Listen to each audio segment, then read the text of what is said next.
ਹਾਂਜੀ ਸਾਰਾ ਪਿੱਛੇ ਜਿਹੜੇ ਇੱਕ ਅੱਧੇ ਕਮਰਾ ਬਣਾਇਆ ਸੀ ਸਾਡੇ ਉਹ ਵੀ ਢਾਹ ਦਿੱਤੇ। ਸਾਨੂੰ ਤੇ ਦੁਬਾਰਾ ਝਾੜ ਦਿੱਤਾ ਗਿਆ ਇਹਨਾਂ ਨੇ।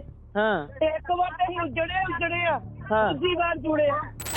ਕਹਿੰਦੇ ਨਹੀਂ ਇਹ ਵੀ ਖਾਲੀ ਕਰੋ, ਇਹ ਵੀ ਛੱਕੋ ਸਾਰਾ ਸਮਾਨ। ਸਾਡੇ ਕੋਲ ਤਾਂ 2022 ਵਾਲਾ ਹਿਸਾਬ ਫੇਰ ਤੋਂ ਹੋ ਗਿਆ। ਪਤਾ ਲੱਗਾ ਕਿ 5 ਵਜੇ ਕਿ ਆਹ ਦੁਬਾਰਾ ਐਕਸ਼ਨ ਜਿਹੜਾ ਹੋਇਆ ਆਪਣੀ ਲਗਭਗ 20 ਦੇ ਕਰੀਬ JCB ਮਸ਼ੀਨਾਂ ਲਿਆ ਕੇ ਤੇ ਜਿਹੜੇ ਟਿੱਪਰ ਲਿਆ ਕੇ ਉੱਥੋਂ ਮਲਬਾ ਚੱਕਿਆ ਜਾ ਰਿਹਾ ਵਾ, ਉੱਥੋਂ ਜਿਹੜੇ ਰੁੱਖ ਪੱਟੇ ਜਾ ਰਹੇ ਆ। ਉਹ ਨੌਜਵਾਨ ਸੀਗੇ, ਬਜ਼ੁਰਗ ਸੀਗੇ, ਉਹਨਾਂ ਨੂੰ ਵੱਖ-ਵੱਖ ਥਾਣਿਆਂ ਦੇ ਵਿੱਚ ਇੱਥੋਂ ਚੱਕ ਕੇ ਜਬਰੀ ਚੱਕ ਕੇ ਜਿਹੜਾ ਹੈਗਾ ਵਾ ਉਹਨਾਂ ਨੂੰ ਜਿਹੜਾ ਹੈਗਾ ਵਾ ਬੰਦ ਕੀਤਾ ਜਾਂਦਾ। ਜਦੋਂ ਅਸੀਂ ਉਹ ਜੇ ਮੈਂਸ਼ਨ ਕੀਤਾ ਗਿਆ ਸੀ ਕਿ 1000 ਕਰੋੜ ਦੀ ਪ੍ਰਾਪਰਟੀ ਆ, ਰੌਲਾ ਇਹ ਆ ਇਹ 1000 ਕਰੋੜ ਦੀ ਪ੍ਰਾਪਰਟੀ ਦਾ ਰੌਲਾ ਹੈ। ਇੱਥੇ ਸ਼ਾਪਿੰਗ ਮਾਲ ਬਣਨਾ ਹੈ। ਇਹ ਜਿਹੜੇ ਗਰੀਬ ਲੋਕਾਂ ਦੇ ਘਰ ਹੈ ਪੋਰਸ਼ ਏਰੀਆ ਦੇ ਵਿੱਚ। ਅੱਜ ਸਵੇਰ ਤੁਸੀਂ ਖਬਰਾਂ ਕਲਿੱਪ ਦੇਖ ਰਹੇ ਹੋ ਨਾ, ਕਹਿੰਦੇ ਪੋਰਸ਼ ਏਰੀਆ ਦੇ ਵਿੱਚ ਮਾਤਰ ਲੋਕਾਂ ਦੇ ਗਰੀਬ ਲੋਕਾਂ ਦੇ ਘਰ ਸੀ। ਅਸੀਂ ਧੰਨਵਾਦ ਕਰਦੇ ਹਾਂ। ਜੇਕਰ ਅੱਜ ਇੱਥੇ ਕੋਈ ਵੀ ਬੰਦਾ ਡਿੱਗ ਕੇ ਮਰ ਜਾਂਦਾ, ਕੋਈ ਤੇਲ ਪਾ ਕੇ ਮਰ ਜਾਂਦਾ, ਉਹਦਾ ਜ਼ਿੰਮੇਵਾਰ ਡਿਪਟੀ ਕਮਿਸ਼ਨਰ ਹੋਊਗਾ, ਮੁੱਖ ਮੰਤਰੀ ਪੰਜਾਬ ਹੋਊਗਾ, ਮੈਡਮ ਰਾਜਵਿੰਦਰ ਕੌਰ ਥਿਆੜਾ ਹੋਣਗੇ, ਜਿਹਦਾ ਧੰਨਵਾਦ ਕੀਤਾ ਜਾ ਰਿਹਾ ਖਾਸ ਤੌਰ ਤੇ। ਲੋਕ ਜੇ ਸੜਕ ਤੇ ਨਾ ਬੈਠਣ ਤੇ ਜਾਣ ਕਿਤੇ ਵੀ 10 ਦਿਨ ਉਹ ਜਿਹੜੇ ਵੀਡੀਓ ਖੁਸ਼ ਹੋ ਰਹੇ ਆ, ਉਹ ਖੁਸ਼ ਜਿਹੜੇ ਬਸ਼ਰਮ ਲੋਕ ਹੀ ਹੋ ਸਕਦੇ ਆ। ਜਿਹੜੇ ਜਾਗਦੀਆਂ ਜ਼ਮੀਰਾਂ ਵਾਲੇ ਲੋਕ ਆ, ਉਹ ਅੱਜ ਵੀ ਲੋਕ ਇਹਨਾਂ ਦੇ ਹੱਕ ਦੇ ਵਿੱਚ ਖੜੇ ਆ। ਸਤਿ ਸ਼੍ਰੀ ਅਕਾਲ। ਪੰਜਾਬੀ ਰੇਡੀਓ ਤੇ ਪੰਜਾਬੀ TV USA ਇਸ ਸਮੇਂ ਤੁਸੀਂ ਵੇਖ ਰਹੇ ਹੋ। ਤੜਕਸਾਰ ਅੱਜ ਲਤੀਫਪੁਰਾ ਦੇ ਵਿੱਚ ਪਿਛਲੇ 3 ਸਾਲ ਤੋਂ ਸੰਘਰਸ਼ ਕਰਦੇ ਸੜਕਾਂ ਤੇ ਬੈਠੇ ਹੋਏ ਜਿਹੜੇ ਉੱਥੋਂ ਦੇ ਵਸਨੀਕ ਸੀ, ਉਹਨਾਂ ਨੂੰ ਚੱਕ ਲਿਆ ਜਾਂਦਾ ਹੈ ਰਾਹ ਸਾਫ਼ ਕਰਾਉਣ ਦੇ ਨਾਮ ਦੇ ਉੱਤੇ। ਤੇ ਹੁਣ ਲਗਾਤਾਰ ਕਲਿੱਪਾਂ ਆ ਰਹੀਆਂ ਨੇ, ਵੀਡੀਓਜ਼ ਆ ਰਹੀਆਂ ਨੇ, ਜਿੱਥੇ ਲੋਕ ਧੰਨਵਾਦ ਕਰ ਰਹੇ ਨੇ ਵੀ ਇਹ ਰਾਹ ਖੁੱਲ੍ਹਣਾ ਬਹੁਤ ਜ਼ਰੂਰੀ ਸੀ। ਮੇਰੇ ਨਾਲ ਗੁਰਦੀਪ ਸਿੰਘ ਭੰਡਾਲ ਹੁਣੀ ਮੌਜੂਦ ਨੇ, ਹੋਰ ਮਜ਼ਦੂਰ ਜਥੇਬੰਦੀਆਂ ਤੋਂ ਲੋਕ ਮੌਜੂਦ ਨੇ। ਇੱਕ ਵਾਰ ਮੈਂ ਚਾਹੂੰਗਾ ਉੱਧਰ ਟੈਂਕੀ ਤੇ ਚੜੇ ਹੋਏ ਲੋਕ ਦਿਖਾ ਦਿੱਤੇ ਜਾਣ। ਇਹਨਾਂ ਨੇ ਸੰਘਰਸ਼ ਦਾ ਨਵਾਂ ਰਾਹ ਇਖਤਿਆਰ ਕਰ ਲਿਆ। ਪਹਿਲਾਂ ਲੰਬੇ ਸਮੇਂ ਤੋਂ ਇਹ ਸੜਕ ਤੇ ਹੀ ਬੈਠੇ ਹੋਏ ਸੀ। ਭੰਡਾਲ ਸਾਹਿਬ ਨਾਲ ਗੱਲਬਾਤ ਕਰਦੇ ਹਾਂ। ਇੱਧਰ ਜ਼ਰਾ ਕੈਮਰਾ ਕਮਾ ਲਿਓ ਜੀ। ਭੰਡਾਲ ਸਾਹਿਬ, ਪਿਛਲੇ 2022 ਦੀ ਦਸੰਬਰ ਦੇ ਤਕਰੀਬਨ 8-9 ਦੇ ਵਿੱਚ ਇਹ ਘਟਨਾ ਵਾਪਰੀ ਸੀ। ਉਦੋਂ ਤੋਂ ਲੈ ਕੇ ਲਗਾਤਾਰ ਸੰਘਰਸ਼ ਜਾਰੀ ਹੈ। ਅੱਜ ਤੜਕਸਾਰ ਕਹਿੰਦੇ ਰਾਹ ਖਲਾਉਣ ਦੇ ਨਾਂ ਤੇ ਸਾਰਾ ਐਕਸ਼ਨ ਹੋ ਗਿਆ। ਹੁਣ ਤਾਂ ਉੱਥੇ ਚਿੜੀ ਵੀ ਨਹੀਂ ਫੜਕਣ ਦਿੰਦੇ, ਪੁਲਿਸ ਬੜੀ ਲੱਗੀ ਹੋਈ ਹੈ। ਇੱਧਰ ਟੈਂਕੀ ਤੇ ਚੜ੍ਹ ਗਏ ਨੇ ਆ ਕੇ। ਦੇਖੋ ਜੀ, ਵਾਹਿਗੁਰੂ ਜੀ ਕਾ ਖਾਲਸਾ, ਵਾਹਿਗੁਰੂ ਜੀ ਕੀ ਫਤਿਹ। ਜਿਹੜਾ ਇਹ ਸੰਘਰਸ਼ ਸੀਗਾ 9 ਦਸੰਬਰ 2022 ਤੋਂ ਸ਼ੁਰੂ ਹੋਇਆ ਸੀਗਾ, ਜਿਸ ਦਿਨ ਜਸਕਿਰਨਜੋਤ ਸਿੰਘ ਤੇਜਾ ਜੋ DCP ਸੀਗਾ, ਉਹਦੇ ਵੱਲੋਂ ਇੱਕ ਪਰਿਵਾਰ ਨੂੰ ਗਾਲਾਂ ਕੱਢੀਆਂ ਗਈਆਂ ਸੀਗੀਆਂ ਤੇ ਉਪਰੰਤ ਜਿਹੜੇ ਘਰ ਜਿਹੜੇ ਸੀਗੇ ਜਬਰੀ ਢਾਏ ਗਏ ਸੀਗੇ। ਉਸੇ ਤਰੀਕੇ ਦਾ ਜਿਹੜਾ ਐਕਸ਼ਨ ਹੈ, ਇੱਕ ਜਿਹੜਾ ਭੂ ਮਾਫੀਏ ਵੱਲੋਂ ਇੱਕ ਰਿਟ ਪਾਈ ਗਈ ਸੀ ਹਾਈ ਕੋਰਟ ਦੇ ਵਿੱਚ, ਤੇ ਹਾਈ ਕੋਰਟ ਦੀ ਰਿਟ ਦੇ ਉੱਤੇ ਜਿਹੜਾ ਪਿਛਲਾ ਫੈਸਲਾ ਸੀਗਾ ਉਹ 13 ਫਰਵਰੀ ਨੂੰ ਆਇਆ ਸੀਗਾ। ਉਸ ਤੋਂ ਬਾਅਦ ਵੀ ਕਾਫੀ ਫੈਸਲੇ ਆਏ, ਪਰ ਜਥੇਬੰਦੀਆਂ, ਕਿਸਾਨ ਮਜ਼ਦੂਰ ਜਥੇਬੰਦੀਆਂ ਜਿਹੜੀਆਂ ਹੈਗੀਆਂ ਨੇ ਉਹ ਐਕਸ਼ਨ ਦੇ ਵਿੱਚ ਰਹੀਆਂ। ਉਸੇ ਤਰੀਕੇ ਦੇ ਨਾਲ ਜਦੋਂ ਸਵੇਰੇ ਸਾਨੂੰ ਲਗਭਗ ਪਤਾ ਲੱਗਾ ਕਿ 5 ਵਜੇ ਕਿ ਆਹ ਦੁਬਾਰਾ ਐਕਸ਼ਨ ਜਿਹੜਾ ਹੋਇਆ ਆਪਣੀ ਲਗਭਗ 20 ਦੇ ਕਰੀਬ JCB ਮਸ਼ੀਨਾਂ ਲਿਆ ਕੇ ਤੇ ਜਿਹੜੇ ਟਿੱਪਰ ਲਿਆ ਕੇ ਉੱਥੋਂ ਮਲਬਾ ਚੱਕਿਆ ਜਾ ਰਿਹਾ ਵਾ, ਉੱਥੋਂ ਜਿਹੜੇ ਰੁੱਖ ਪੱਟੇ ਜਾ ਰਹੇ ਆ, ਉਹਨਾਂ ਸਾਰੀਆਂ ਚੀਜ਼ਾਂ ਨੂੰ ਦੇਖਦੇ ਜਦੋਂ ਅਸੀਂ ਇੱਥੇ ਪਹੁੰਚਦੇ ਹਾਂ ਤੇ ਦੇਖਿਆ ਕਿ ਪਰਿਵਾਰਾਂ ਦੇ ਹਾਲਾਤ, ਬਹੁਤ ਸਾਰੇ ਪਰਿਵਾਰਾਂ ਦੇ ਜਿਹੜੇ ਨੌਜਵਾਨ ਸੀਗੇ, ਬਜ਼ੁਰਗ ਸੀਗੇ, ਉਹਨਾਂ ਨੂੰ ਵੱਖ-ਵੱਖ ਥਾਣਿਆਂ ਦੇ ਵਿੱਚ ਇੱਥੋਂ ਚੱਕ ਕੇ ਜਬਰੀ ਚੱਕ ਕੇ ਜਿਹੜਾ ਹੈਗਾ ਵਾ ਉਹਨਾਂ ਨੂੰ ਜਿਹੜਾ ਹੈਗਾ ਵਾ ਬੰਦ ਕੀਤਾ ਜਾਂਦਾ। ਜਦੋਂ ਅਸੀਂ ਇੱਥੇ ਪਹੁੰਚਦੇ ਹਾਂ ਤੇ ਇਹਨਾਂ ਦਾ ਇੱਕ SHO ਹੈਗਾ, ਸ਼ਾਇਦ ਉਹਦਾ ਨਾਂ ਯਾਦਵਿੰਦਰ ਸਿੰਘ, ਉਹਨੇ ਮਿੰਟੋ ਮਿੰਟੀ ਗੱਡੀ ਸਟਾਰਟ ਕੀਤੀ। ਮੈਨੂੰ ਕਹਿੰਦਾ ਵੀ ਇਹਨੂੰ ਵੀ ਬਿਠਾਓ। ਮੈਂ ਕਿਹਾ ਜੀ ਜੇ ਤੁਹਾਡੇ ਕੋਲ ਹੈਗਾ ਇੱਦਾਂ ਦੀ ਅਥਾਰਟੀ ਮੈਨੂੰ ਬਿਠਾਉਣ ਦੀ ਤਾਂ ਤੁਸੀਂ ਮੈਨੂੰ ਬਿਠਾ ਲਓ। ਮੁੜ ਕੇ CID ਤੇ ਸਪੈਸ਼ਲ ਬ੍ਰਾਂਚ ਇੱਥੇ ਪਹੁੰਚਦੀ ਆ ਤੇ ਉਹਨਾਂ ਵੱਲੋਂ ਕਿਹਾ ਜਾਂਦਾ ਕਿ ਨਹੀਂ ਇੱਦਾਂ ਦਾ ਕੋਈ ਮਸਲਾ ਨਹੀਂਗਾ। ਮੈਂ ਕਿਹਾ ਅਸੀਂ 2 ਜਣੇ ਆਏ ਹਾਂ, ਗੱਲ ਕਰਨ ਆਏ ਹਾਂ ਸਿਰਫ। ਸੋ ਇੱਦਾਂ ਦੇ ਜਿਹੜਾ ਰਵੱਈਆ ਪ੍ਰਸ਼ਾਸਨ ਵੱਲੋਂ ਅਪਣਾ ਕੇ ਜਿਹੜਾ ਹੈਗਾ ਵਾ ਇਹਨਾਂ ਨੂੰ ਲੋਕਾਂ ਨੂੰ ਮਜਬੂਰ ਕੀਤਾ ਗਿਆ ਅੱਜ ਟੈਂਕੀ ਤੇ ਚੜ੍ਹਨ ਵਾਸਤੇ। ਹਾਂਜੀ ਗੁਰਦੀਪ ਭਾਜੀ, ਇਹ ਜ਼ਰੂਰ ਦੱਸਿਓ ਵੀ ਤੁਸੀਂ ਵੀ ਲਗਾਤਾਰ ਇਹਨਾਂ ਨਾਲ ਜੁੜੇ ਹੋਏ ਹੋ, ਇਨ ਟੱਚੋਂ। ਕੇਸ ਪਹੁੰਚਿਆ ਕਿੱਥੇ ਕਿ ਮਤਲਬ ਕਿ ਕੀ ਆਰਡਰ ਹੋ ਗਿਆ ਸੀ ਵੀ ਭਾਈ ਇਹਨਾਂ ਨੂੰ ਉੱਠਣਾ ਹੀ ਪੈਣਾ, ਕੋਈ ਹੋਰ ਰਾਹ ਨਹੀਂ ਹੈਗਾ, ਜਾਂ ਫਿਰ ਹਾਲੇ ਜਿਉਂ ਦੀ ਤਿਉਂ ਸਥਿਤੀ ਬਣੀ ਹੋਈ ਸੀ, ਸਟੇ ਸੀ ਉਹਦੇ ਤੇ? 6 ਦੇ ਕਰੀਬ ਮੀਟਿੰਗਾਂ ਸਾਡੀਆਂ ਸਰਕਾਰ ਨਾਲ ਹੁੰਦੀ ਆ। 7ਵੀਂ ਮੀਟਿੰਗ ਜਿਹੜੀ ਹੈਗੀ ਆ ਮੁੱਖ ਮੰਤਰੀ ਪੰਜਾਬ ਭਗਵੰਤ ਸਿੰਘ ਮਾਨ ਬੁਲਾਉਂਦਾ ਏ, ਪਰੰਤੂ ਉਸ ਮੀਟਿੰਗ ਦੇ ਵਿੱਚ ਉਹ ਆਪ ਨਹੀਂ ਪਹੁੰਚਦਾ। ਤੇ ਇਹਨਾਂ 6 ਦੀਆਂ 6 ਮੀਟਿੰਗਾਂ ਦੇ ਵਿੱਚ ਅਸੀਂ ਜਿਹੜਾ ਹੈਗਾ ਵਾ ਇਹ ਗੱਲਬਾਤ ਕੀਤੀ ਉਹਨਾਂ ਦੇ ਨਾਲ ਕਿ ਭਾਈ ਸਾਡੇ ਕੋਲ ਵਿਦ ਡਾਕੂਮੈਂਟ 1937 ਤੋਂ ਲੈ ਕੇ ਹੁਣ ਤੱਕ ਦੇ ਕਾਗਜ਼ ਪੱਤਰ ਪਏ, ਉਹਨਾਂ ਦੇ ਬਿਜਲੀ ਦੇ ਬਿੱਲ ਸਾਡੇ ਕੋਲ ਪਏ, ਸਰਟੀਫਿਕੇਟ ਤੱਕ ਪਏ ਆ। ਜਾਂ ਤੁਸੀਂ ਸਾਨੂੰ ਇਹ ਸਮਝਾ ਦਿਓ ਕਿ 47 ਤੋਂ ਇਹ ਲੋਕ ਉੱਜੜ ਕੇ ਆਏ ਨੇ ਤੇ ਇਹਨਾਂ ਨੂੰ ਜਗ੍ਹਾ ਦਿੱਤੀ ਕਿੱਥੇ ਆ। ਤੇ ਜਿਹੜਾ ਲਤੀਫਪੁਰਾ ਏ ਇਹਦੇ ਵਿੱਚ ਜਿਹੜੀ ਇੰਪਰੂਵਮੈਂਟ ਟਰਸਟ ਹੋਣ ਚਾਹੁੰਦੀ ਹੈ 78 ਦੇ ਲਾਗੇ ਛਾਗੇ, ਤੇ ਇਹ ਬੰਦੇ 47 ਤੋਂ ਬੈਠੇ ਨੇ, ਹਨਾ। ਹੁਣ ਕਾਰਨ ਕੀ ਆ?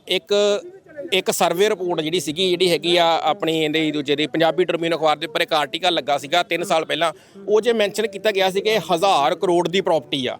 ਰੌਲਾ ਇਹ ਆ, ਇਹ 1000 ਕਰੋੜ ਦੀ ਪ੍ਰਾਪਰਟੀ ਦਾ ਰੌਲਾ ਹੈ। ਇੱਥੇ ਸ਼ਾਪਿੰਗ ਮਾਲ ਬਣਨਾ ਹੈ। ਇਹ ਜਿਹੜੇ ਗਰੀਬ ਲੋਕਾਂ ਦੇ ਘਰ ਹੈ ਪੋਰਸ਼ ਏਰੀਆ ਦੇ ਵਿੱਚ। ਅੱਜ ਸਵੇਰ ਤੁਸੀਂ ਖਬਰਾਂ ਕਲਿੱਪ ਦੇਖ ਰਹੇ ਹੋ ਨਾ, ਕਹਿੰਦੇ ਪੋਰਸ਼ ਏਰੀਆ ਦੇ ਵਿੱਚ ਮਾਤਰ ਲੋਕਾਂ ਦੇ ਗਰੀਬ ਲੋਕਾਂ ਦੇ ਘਰ ਸੀ। ਅਸੀਂ ਧੰਨਵਾਦ ਕਰਦੇ ਹਾਂ ਉਹ ਇਹਨਾਂ ਨੂੰ ਨਾ ਗਰੀਬ ਲੋਕਾਂ ਨੂੰ ਜਿਹੜੇ ਹੈਗੇ ਆ ਐਸਸੀ ਕਮਿਊਨਿਟੀ ਦੇ BC ਕਮਿਊਨਿਟੀ ਦੇ ਜਾਂ ਮਾਤਰ ਲੋਕ ਨੇ ਉਹਨਾਂ ਨੂੰ ਅਮੀਰ ਜਿਹੜੇ ਲੋਕ ਨੇ ਹੈਗੇ ਆ ਰਿਚ ਫੈਮਲੀਆਂ ਕੁਛ ਮੰਤਰੀਆਂ ਦੇ ਘਰ ਵੀ ਹੈਗੇ ਆ ਜਿਹੜੀ ਹੈ ਆਪਣੀ ਥਿਆੜਾ ਮੈਡਮ ਹੈ ਉਹਦਾ ਵੀ ਧੰਨਵਾਦ ਕੀਤਾ ਜਾ ਰਿਹਾ DC ਦਾ ਹਾਂ ਕੀਤਾ ਜਾ ਰਿਹਾ ਉਹ ਇੱਕ ਮਾਰਕੀਟ ਕਮੇਟੀ ਦੇ ਐਸੋਸੀਏਸ਼ਨ ਦੇ ਉਹਨਾਂ ਸਾਰਿਆਂ ਵੱਲੋਂ ਜਿਹੜਾ ਹੈਗਾ ਇਹ ਸਾਰਾ ਕੁਝ ਕੀਤਾ ਗਿਆ ਕਿ ਅਸੀਂ ਇੱਥੇ ਪਲਾਟ ਸਾਰਿਆਂ ਦੇ ਨਿਕਲਨੇ ਆ ਜੇ ਮਾਲ ਬਣਦਾ ਦੁਕਾਨਾਂ ਸਾਰਿਆਂ ਨੂੰ ਮਿਲਣੀਆਂ ਹਿੱਸੇਦਾਰੀ ਸਾਰਿਆਂ ਦੀ ਅਸੀਂ ਪਹਿਲੇ ਦਿਨ ਤੋਂ ਇਹ ਕਹਿੰਦੇ ਆ ਕਿ ਅੱਜ ਉਹ 3 ਸਾਲ ਪਹਿਲਾਂ 1000 ਕਰੋੜ ਦੀ ਪ੍ਰਾਪਰਟੀ ਸੀ ਅੱਜ ਇਹ 5000 ਕਰੋੜ ਦੀ ਪ੍ਰਾਪਰਟੀ ਆ ਇਹ ਜਿਹੜਾ ਮੋਢਾ ਵਰਤਿਆ ਗਿਆ ਨਾ ਜਿਹੜੀ ਆਪਾਂ ਕਹਦੇ ਹਾਈ ਕੋਰਟ ਦਾ ਮੋਢਾ ਵਰਤਿਆ ਗਿਆ ਵਾ ਹਾਈ ਕੋਰਟ ਦਾ ਮੋਢਾ ਵਰਤ ਕੇ ਜਿਹੜਾ ਹੈਗਾ ਵਾ ਇਹਨਾਂ ਨੂੰ ਜਿਹੜਾ ਹੈਗਾ ਵਾ ਘਰ ਢਾਏ ਗਏ ਨੇ ਪਰੰਤੂ ਇਹ ਜਥੇਬੰਦੀਆਂ ਨਹੀਂ ਹੋਣ ਦੇਣੀਆਂ ਜੇਕਰ ਅੱਜ ਇੱਥੇ ਕੋਈ ਵੀ ਬੰਦਾ ਡਿੱਗ ਕੇ ਮਰ ਜਾਂਦਾ ਕੋਈ ਤੇਲ ਪਾ ਕੇ ਮਰ ਜਾਂਦਾ ਉਹਦਾ ਜ਼ਿੰਮੇਵਾਰ ਡਿਪਟੀ ਕਮਿਸ਼ਨਰ ਹੋਊਗਾ ਮੁੱਖ ਮੰਤਰੀ ਪੰਜਾਬ ਹੋਊਗਾ ਮੈਡਮ ਰਾਜਵਿੰਦਰ ਕੌਰ ਥਿਆੜਾ ਹੋਣਗੇ ਜਿਹਦਾ ਧੰਨਵਾਦ ਕੀਤਾ ਜਾ ਰਿਹਾ ਖਾਸ ਤੌਰ ਤੇ ਠੀਕ ਹੈ ਹੁਣ ਕੀ ਸੋਚ ਕੇ ਤੇ ਕਿਹੜੀ ਪਲੈਨਿੰਗ ਦੇ ਨਾਲ ਉੱਤੇ ਬੈਠੇ ਨੇ ਕਿੰਨਾ ਲੰਬਾ ਸਮਾਂ ਬੈਠੇ ਰਹਿਣਾ ਇੱਧਰ ਨੂੰ ਇੱਕ ਵਾਰੀ ਮੂੰਹ ਘੁਮਾ ਕੇ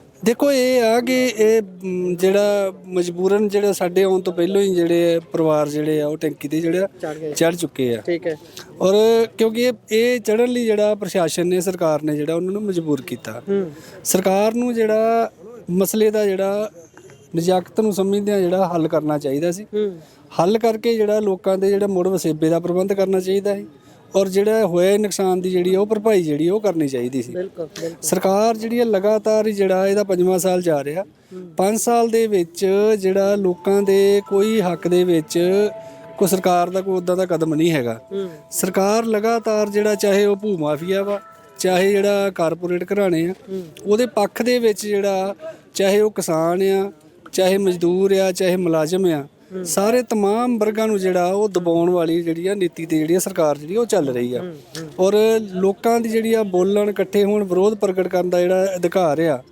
ਉਹ ਕਿਸਾਨਾਂ ਨੂੰ ਮਜ਼ਦੂਰਾਂ ਨੂੰ ਹੋਰ ਮੁਲਾਜ਼ਮਾਂ ਨੂੰ ਈਵਨ ਇੱਥੋਂ ਤੱਕ ਕਿ ਜਿਹੜਾ ਮੀਡੀਆ ਦੇ ਅਦਾਰੇ ਆ ਚਾਹੇ ਉਹ ਸੋਸ਼ਲ ਮੀਡੀਆ ਦੇ ਇੱਕ ਪਲੇਟਫਾਰਮ ਆ ਉਹਨਾਂ ਨੂੰ ਚਾਹੇ ਇਲੈਕਟ੍ਰੋਨਿਕ ਪ੍ਰਿੰਟ ਮੀਡੀਆ ਜਿਹੜਾ ਉਹਨੂੰ ਦਬਾਉਣ ਦੀ ਜਿਹੜੀ ਆ ਨੀਤੀ ਦੇ ਸਰਕਾਰ ਜਿਹੜੀ ਚੱਲ ਰਹੀ ਆ ਜਿਹੜਾ ਵਿਰੋਧ ਦੀ ਆਵਾਜ਼ ਜਿਹੜਾ ਚੱਕ ਰਿਹਾ ਔਰ ਉਹਨੂੰ ਡੰਡੇ ਨਾਲ ਜਿਹੜਾ ਦਬਾਉਣ ਲੱਗੀ ਹੋਈ ਹੈ ਜਦ ਕਿ ਇਹ ਸਰਕਾਰ ਜਿਹੜੀ ਹੈ ਇੱਕ ਪਾਸੇ ਜਿਹੜਾ ਇਹਦਾ ਭਰਮ ਭੁਲੇਖਾ ਵਾ ਇਸ ਭਰਮ ਭੁਲੇਖੇ ਦੇ ਵਿੱਚੋਂ ਸਰਕਾਰ ਨੂੰ ਬਾਹਰ ਹੋਣਾ ਚਾਹੀਦਾ ਕੌਣ ਕੱਢੂ ਭੁਲੇਖਾ ਜਿੱਦਾਂ ਅਸੀਂ ਦੇਖ ਰਹੇ ਹਾਂ ਲੋਕ ਤਾਂ ਉੱਥੇ ਧੰਨਵਾਦੀ ਵੀਡੀਓਜ਼ ਆ ਰਹੀਆਂ ਨੇ ਲਗਾਤਾਰ ਸਾਹਮਣੇ ਜੇਕਰ ਇਹ ਲੋਕਾਂ ਨੂੰ ਸਮੱਸਿਆ ਸੀ ਉੱਥੋਂ ਉਹ ਲਗਾਤਾਰ ਵੀਡੀਓਜ਼ ਵੱਖ-ਵੱਖ ਸੋਸ਼ਲ ਮੀਡੀਆ ਤੇ ਚੱਲ ਰਹੀਆਂ ਨੇ ਆਧਾਰਿਆਂ ਤੇ ਚੱਲ ਰਹੀਆਂ ਨੇ ਵੀ ਇੱਥੋਂ ਲੋਕਾਂ ਨੂੰ ਲੰਘਣ 'ਚ ਬੜੀ ਦਿੱਕਤ ਆਉਂਦੀ ਸੀ ਤੁਹਾਨੂੰ ਨਹੀਂ ਲੱਗਦਾ ਵੀ ਇੱਕ ਨੈਰੇਟਿਵ ਨਾਲ ਦੀ ਨਾਲ ਚਲਾ ਦਿੱਤਾ ਗਿਆ ਵੀ ਇਹਨਾਂ ਦੇ ਨਾਲ ਕੋਈ ਧੱਕਾ ਨਹੀਂ ਹੋ ਰਿਹਾ ਉਲਟਾ ਇਹਨਾਂ ਨੇ ਰਾਹ ਰੋਕਿਆ ਹੋਇਆ ਸੀ ਦੇਖੋ ਇਹ ਨੈਰੇਟਿਵ ਜਿਹੜਾ ਪੰਜਾਬ ਦੀ ਸਰਕਾਰ ਇਹਦਾ ਜਿਹੜਾ ਅਖੌਤੀ ਜਿਹੜਾ ਕੋਈ IT ਸੈੱਲ ਆ ਉਹ ਲਗਾਤਾਰ ਜਿਹੜਾ ਇਹ ਨੈਰੇਟਿਵ ਜਿਹੜਾ ਕੱਲਾ ਨੈਰੇਟਿਵ ਜਿਹੜਾ ਲਤੀਫਪੁਰ ਦੇ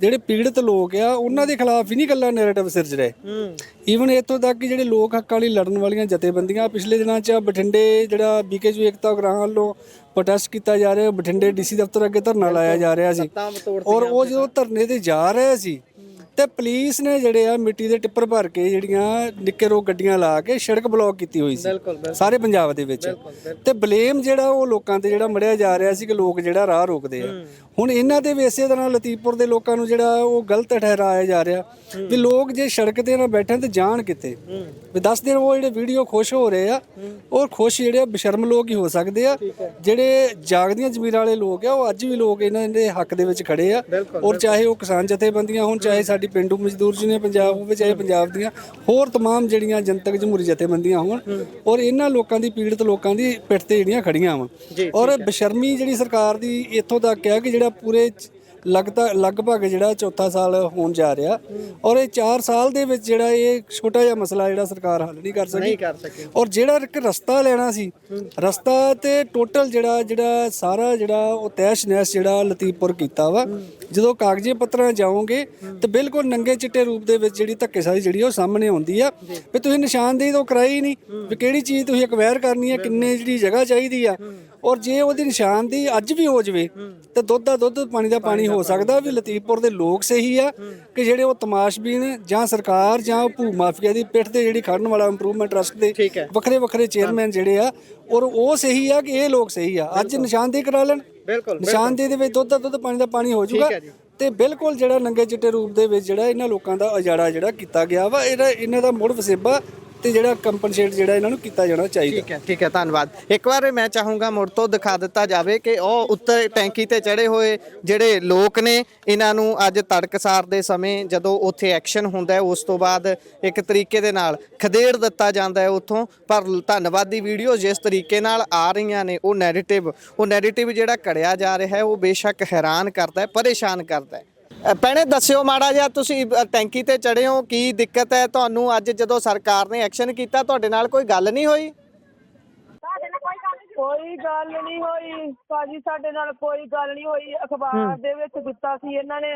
ਠੀਕ ਹੈ। ਤੇ ਅਸੀਂ ਸਾਨੂੰ ਕੋਈ ਵੀ ਇਹਨਾਂ ਨੇ ਸੁਨੇਹਾ ਨਹੀਂ ਭੇਜਿਆ, ਕੋਈ ਕੁਛ ਨਹੀਂ, ਕੋਈ ਇਹਨਾਂ ਨੇ ਪੇਪਰ ਨਹੀਂ, ਤੇ ਇਹਨਾਂ ਨੇ ਇਹੀ ਕਿਹਾ ਸੀ ਕਿ ਰੋਡ ਖਾਲੀ ਕਰਾਉਣੀ ਆ, ਠੀਕ ਹੈ, ਕਿ ਰਸਤਾ ਚਲਾਉਣਾ ਆ। ਠੀਕ ਹੈ ਜੀ। ਅਸੀਂ ਕਿਹੜੀ ਰਸਤੇ ਦੇ ਵਿੱਚ ਕਣਕ ਬੀਜੀ ਆ, ਫਿਰ ਰਸਤਾ ਚਲਾਉਣਾ, ਕੋਈ ਗੱਲ ਨਹੀਂ, ਚਲਾ ਲੈਣ। ਅੱਛਾ। ਤੇ ਅਸੀਂ ਸਮਾਨ ਪਿੱਛੇ ਰੱਖ ਲਿਆ। ਹਾਂਜੀ। ਤੇ ਸਾਰਾ ਪਿੱਛੇ ਜਿਹੜੇ ਇੱਕ ਅੱਧੇ ਕਮਰਾ ਬਣਾਇਆ ਸੀ ਸਾਡੇ ਉਹ ਵੀ ਢਾਹ ਦਿੱਤੇ। ਸਾਨੂੰ ਤੇ ਦੁਬਾਰਾ ਜਾੜ ਦਿੱਤਾ ਗਿਆ ਇਹਨਾਂ ਨੇ। ਹਾਂ। ਤੇ ਇੱਕ ਵਾਰ ਤੇ ਅਸੀਂ ਉਜੜੇ ਆ, ਦੂਜੀ ਵਾਰ ਜੁੜੇ ਆ। ਭਾਈ ਸਾਹਿਬ ਜੀ ਢੋਣ ਦੇ ਵੇਲੇ ਵੀ ਮੈਂ CID ਵਾਲੇ ਬੰਦੇ ਇੱਕ ਇੰਸਪੈਕਟਰ ਨੂੰ ਪੁੱਛਿਆ, ਕਹਿੰਦੇ ਨਹੀਂ ਸਿਰਫ ਰਸਤਾ ਖਾਲੀ ਕਰਨਾ, ਪਿੱਛੇ ਨਹੀਂ ਢੋਣਾ। ਜਦੋਂ ਉਰੇ ਤੱਕ ਆਏ ਕਹਿੰਦੇ ਨਹੀਂ ਇਹ ਵੀ ਖਾਲੀ ਕਰੋ, ਇਹ ਵੀ ਚੱਕੋ ਸਾਰਾ ਸਮਾਨ। ਸਾਡੇ ਕੋਲ ਤਾਂ 2022 ਵਾਲਾ ਹਿਸਾਬ ਫੇਰ ਤੋਂ ਹੋ ਗਿਆ ਜੀ। ਸਾਡਾ ਸਮਾਨ ਅਸੀਂ ਹੁਣ ਜਿੱਦਾਂ ਕੱਢੇ ਸੀ ਆਪਣਾ ਸਮਾਨ ਤੋੜਦਾ, ਉੱਥੇ ਬੜੇ ਔਖਾ ਹੀ ਸਮਾਨ ਕੱਢੇ ਹੀ ਉਹ ਬੰਦਾ ਕਿੱਦਾਂ ਕੱਢੇ ਸਮਾਨ। ਅੱਛਾ, ਹੁਣ ਤੁਸੀਂ ਬਹੁਤ ਧੱਕਾ ਕੀਤਾ ਅੱਜ ਇਹਨਾਂ ਨੇ ਇਹਨਾਂ ਨੇ ਜੀਨ ਮਰਨਾ ਇੱਕ ਕੀਤਾ ਸਾਡਾ। ਇਹਨਾਂ ਨੇ ਤੁਸੀਂ ਉੱਥੇ ਹੀ ਰਹੇ ਸੀ? ਤੁਸੀਂ ਉੱਥੇ ਹੀ ਰਹਿ ਰਹੇ ਸੀ? ਸਾਰਾ ਸਮਾਨ ਲੈ ਗਿਆ ਸਾਡਾ। ਤੁਸੀਂ ਉੱਥੇ ਹੀ ਰਹੇ ਸੀ? ਅਸੀਂ ਉੱਥੇ ਸੀਗੇ।